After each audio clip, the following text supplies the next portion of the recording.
Bem-vindos a mais um episódio do Capacite Podcast. Esse é o nosso episódio número 18. Para quem não me conhece, me chamo Tuane, sou uma das hosts aqui junto com o Alisson, meu esposo. E aproveito para convidar para se inscrever aqui no nosso canal e acompanhar os nossos conteúdos. Nesse episódio, a gente vai falar um pouquinho sobre exportação e empresas que querem realmente alavancar as vendas, crescer em outros países. Estamos com uma pessoa que tem muita expertise. Inclusive, ela estava no episódio anterior, no qual a gente falou dos desafios no comércio exterior. E a Érica está conosco novamente. Bem-vinda, Érica. Obrigada. Vamos falar um pouquinho de exportação. A Érica tem muita expertise nisso. A empresa dela importa e exporta. E a gente vai trazer um pouco de informação atual. Quais os primeiros passos? Combinado? Combinado. Legal. Érica, vamos falar um pouquinho sobre esse desejo que muitas empresas têm de começar a exportar e alguns mitos, algumas estratégias, alguns desafios. Tem muita coisa a ser cumprida. Não é algo simples, mas é algo muito possível. Entrando nas adequações, né? Queria que tu comentasse um pouquinho com o pessoal nesse início sobre os mercados-alvos. Quando pensa em exportação, todo mundo pensa primeiro em Estados Unidos, Europa, e essa é a primeira estratégia que deve realmente avaliar? Não é? O que tu sentes da experiência desses teus anos de experiência para quem está iniciando nesse mercado, conquistando esse espaço lá fora? Então, assim, se a gente analisar dados da Secretaria de Comércio Exterior, a gente consegue evidenciar que 61%, por exemplo, das empresas que exportaram em 2020, o mercado-alvo foi a América Latina. Então, a gente já vem de um histórico aí, que o Brasil, o maior parceiro comercial dele é a América Latina. E eu diria que é por algumas razões, assim. A gente tem a questão de bloco econômico, né? Então, quando a gente trabalha com a América Latina, acaba sendo mais atrativo, porque a gente tem aí tributação zero para os países pertencentes do bloco. A gente tem a questão logística. É muito mais barato a gente comercializar na América Latina do que começar lá com Europa, Estados Unidos, a logística vai ser mais cara. E eu acho que tem um terceiro fator também, que é a questão de que, quando a gente negocia na América Latina, há uma facilidade na comunicação, né? E a gente sabe que esse mercado de comércio exterior, muitas vezes tem pessoas que entram ali para atuar, sem tanto preparo ali, né, para estar ali. Então, acaba que fica um pouco mais fácil lidar com um mercado onde a sua língua é muito parecida. E, de certa forma, se a gente olhar os mesmos dados de 2020, há um percentual muito pequeno de empresas brasileiras que hoje mandam os produtos para Estados Unidos, Europa, Ásia, porque são mercados mais complexos, né? Um profissional para atuar nesse mercado, ele tem que ser muito bem preparado, né? É um mercado de concorrência alta, nível de exigência alto. Então, eu diria que para uma empresa que quer começar a exportar, o foco principal, eu acho que teria que começar pela América Latina, para ir ganhando também experiência, né, no processo, tendo visibilidade ali dentro dessa região, para depois, no segundo momento, ir para outros mercados. E eu vejo que isso é um erro assim, da indústria, muitas vezes nacional, que quer começar a exportar, porque ela já quer começar do alto, né? Que seria Estados Unidos, Europa, Ásia, ela já quer começar lá em cima. E muitas vezes ela não tem uma maturidade exportadora para começar lá em cima. E aí é onde vem a frustração muitas vezes, né? Não consegue evoluir e acaba que não sai do lugar. Legal. Quais adaptações essas empresas, esses empresários têm que começar a pensar a partir do momento que, poxa, quero ir para fora, quero alavancar os meus negócios? Existem algumas coisas bem importantes para estar analisando. Poderia comentar conosco as principais? Claro, eu acho que um dos entraves, assim, é a questão, primeiro, regulatória, saber se esse produto é regulado lá, o que a fábrica precisa ter para poder colocar esse produto em determinado país, porque a gente fica muito com essa cultura de que exportar é só vender, como a gente faz no Brasil, só que você está no seu país. Aqui dentro, o seu produto já está regularizado perante os órgãos. E quando você leva isso para fora, você sai de uma regularização que você conhece muito bem para várias, porque cada país tem uma exigência específica. Então, precisa estudar isso, né? O que eu preciso ter para poder cumprir isso? E aí a gente entra, se conecta diretamente com a escolha de mercados-alvo, porque se você quer começar, e você já quer começar pela Europa, o que normalmente eu vejo? As empresas, vamos então para uma feira, vamos para uma feira na Europa, vamos para uma rodada de negócios, e aí depois ele descobre que não tem condição de cumprir as exigências da Europa. Só que ele já investiu tempo, dinheiro, ele pegou vários cartões nessa feira e depois não serve para nada. Então é muito importante fazer essa reflexão. Adaptações de produto muitas vezes são necessárias. Até eu estava vendo essa semana sobre isso. A gente tem que entender que a gente está levando um produto para outra cultura, né? Existem produtos que muitas vezes você tem que alterar ali a composição do produto, porque tem algum insumo que não é aceito dentro daquele país, né? Até dar um exemplo aqui. Eu trabalhei um tempo com produto comestível, né, balas, e aí tinha um componente na receita da bala que proporcionava uma refrescância, e a gente ia mandar esse produto para a região árabe. E esse componente era proibido lá. Esse insumo não poderia entrar nem na composição do produto, porque você tem que detalhar na embalagem, né? E aí foi um desafio para a fábrica trocar essa composição, mudar essa receita, né, para que tivesse o mesmo resultado, a mesma refrescância, mas usando outro insumo. Então, o empresário ele tem que estar preparado para essas adaptações, né? E o que a gente se depara muitas vezes é que quando ele chega nessa barreira, ele não entende, né? E acha que, não, mas no meu país é aceito dessa forma, é dessa forma que eu vou vender. Né? Então, tem que estar preparado para isso, para adaptar seu produto, para adaptar rótulo. Né? A gente vê muito, às vezes, produtos saindo do país. Muitas vezes não tem o idioma do país de destino. E isso é uma exigência, né? Eu acho que passível de multa, e então assim precisa se atentar a essas adaptações que são extremamente necessárias e obrigatórias, né? Muitas vezes você vai pegar ali seu produto e vai ter que refazer a embalagem dele bilíngue, fazer um manual bilíngue, né? Alterar a composição desse produto, alterar a cor, né? Até eu estava vendo que no Japão, por exemplo, se você exporta um produto para lá que tem 4 unidades na embalagem, pode ser que você tenha que alterar essas unidades para 3, para 5, porque eles relacionam o número 4 com a morte. Então, essa questão cultural tem que ser respeitada, né? Esse é o princípio básico de quem atua internacionalmente, né? Você que quer entrar naquele país, então é você que precisa adaptar o seu produto, a sua atuação àquele país. Perfeito. Até a questão de capacidade de produção, de entrega.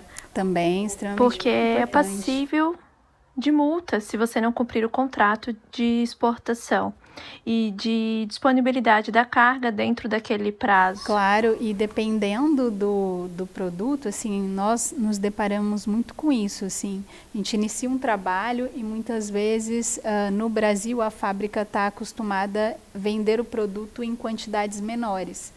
Só que quando você fala em levar esse produto para fora, dificilmente você vai vender uma unidade, 2 unidades, né? Muitas vezes é um volume gigante.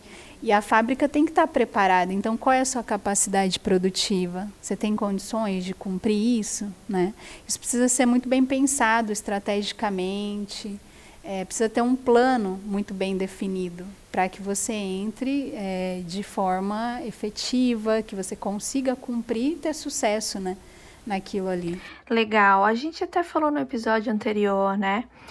Além do business plan, a questão mesmo de montar as estimativas, de haver parceiros, viabilizar todo o negócio antes de realmente, poxa, agora sim, estou entendendo bem do mercado, já sei mais ou menos como está funcionando, vou para uma feira ou vou contratar alguém para prospectar aqueles clientes lá fora. ter essa estrutura bem preparada para depois bater na porta e, poxa, eu sou capaz de atender. Claro, com certeza. E assim, vou até um pouco além. Até a questão comportamental é muito importante e é algo que as pessoas às vezes não se atentam. Porque vamos dar um exemplo aqui de um perfil de negociação. Se eu quero levar meu produto para os Estados Unidos, que é um mercado extremamente competitivo, você tem N marcas lá, super difícil entrar no mercado, eu preciso entender o perfil cultural do americano. Né? Nós aqui na América Latina, nós temos um jeito muito peculiar, assim, particular do latino, de conversar, dar tapinha nas costas, fazer uma piada, tentar descontrair numa negociação. Será que o americano vê isso com bons olhos? Né? Porque o perfil é totalmente diferente. Né? O americano é muito direto, ele não gosta de fazer rodeios, ele prefere ouvir um não do que ficar sendo enrolado. Então, infelizmente, assim, o latino tem, né, esse perfil de muitas vezes ter medo de falar não. Né? Ele acha que vai perder o cliente, que tem que ficar tentando, enrolando, e muitas vezes ele sabe que não vai conseguir cumprir aquela exigência. Então, é muito importante a gente estudar o perfil antes, né? Porque a gente acaba perdendo negócios por não ir preparado, né, para fazer o negócio, dependendo da região. Até tem um dado que tu comentou com a gente antes, que o Brasil exporta 1%, né? Sim. São dados, né, do SECEX, da Secretaria de Comércio Exterior. É muito pouco, assim, em 2020 foi quase 1% do total das indústrias, aí, das empresas, né, exportadoras, aí, é muito pouco, sabe? E por que tu acha que é tão pouco, Érica? Tu acha que é falta de empresas capacitadas para estar dando esse auxílio? Falta de empresas interessadas em ir lá no pequeno, no médio? Que desafios tu acha que a gente peca tanto em crescer? Eu acho que é um conjunto aí de várias questões, assim, mas falta muita informação ainda, né? Falta profissionalizar e isso é percebível, assim, aos olhos do estrangeiro, né?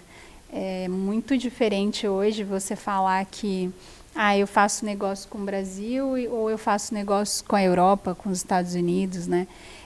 A gente precisa se preparar para ir, para fazer o negócio acontecer, né? Então, acho que falta um pouco disso ainda e isso trava muito o nosso processo, porque eu acredito que em termos de burocracia país, né, brasileira, a gente não tem tanta burocracia assim, a gente consegue fazer isso acontecer.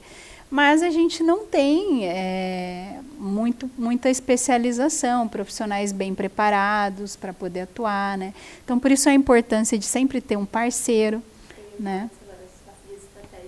Parceria estratégica, extremamente importante. A gente precisa entender que ninguém cresce sozinho, né? Você cresce junto, você cresce fazendo parcerias. É uma cadeia, né? A fábrica produz um produto, mas para ela vender, ela precisa ter cliente. Então, para ela ir para fora, ela precisa ter um bom parceiro. Se você, muitas vezes, não quer investir, né, para ter um setor, um departamento interno, porque, obviamente, é um investimento a longo prazo, né, eu vejo que, às vezes, a fábrica quer o retorno no curto prazo, e aí começa a fazer o investimento, e aí se frustra, porque o retorno na exportação vai ser a longo prazo. É um trabalho do zero, né? É você mudar a imagem do teu país, é você mostrar que o produto tem tecnologia, é possível concorrer com grandes players, porque aqui no Brasil, muitas vezes você põe um produto no mercado e você concorre com produtos nacionais. Lá fora você concorre com grandes players do mundo. Então você tem que estar muito bem preparado, né? E o seu produto tem que estar muito bem preparado também. Então eu acho que é um pouco disso, sabe? A gente tem uma gama de produtos brasileiros, eu acho que nós somos muito ricos em produtos, sabe? Produtos muito interessantes que podem ir para fora, que podem gerar negócios, Mas a falta de conhecimento, eu acho que acaba travando, sabe? Total. E eu acho que entra um alerta muito importante. Nos bastidores, a Erika contou algumas histórias aí dela durante ao longo desses anos. E como é preocupante você entrar em um projeto desse achando que é simples, que é achar o comprador, e é fazer uma carta de crédito, assinar um contrato, talvez colocar uma pessoa inexperiente ou uma empresa que não tem expertise naquilo para te assessorar, porque a importação tem suas particularidades, exportação também, mas existe muita coisa a ser cumprida na legislação brasileira e também fora. Então fica um alerta aqui, né, Erika? Tomem cuidado quando comecem esses projetos, o colaborador que vai cuidar desse projeto, para que não haja nenhum problema de multa, de entrega, de time e, ao mesmo tempo, os parceiros de confiança, estudar os parceiros, a função de cada um deles e como vocês podem unir forças, né? Isso é muito importante. Exatamente. Entender que cada parceiro tem o seu know-how, né? A sua área de especialização. E que muitas vezes é melhor você unir forças, que você vai chegar mais rápido e com eficiência, do que você querer fazer tudo sozinho, né?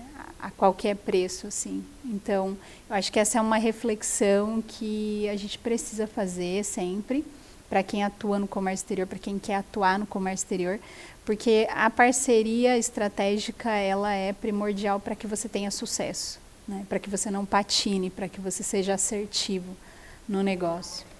Vamos elencar aqui, então, nos momentos finais desse episódio. Foi mais rápido, mais um bate-papo para falar de exportação.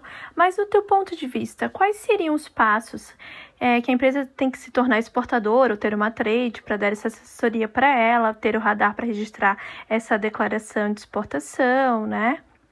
A adequação na legislação.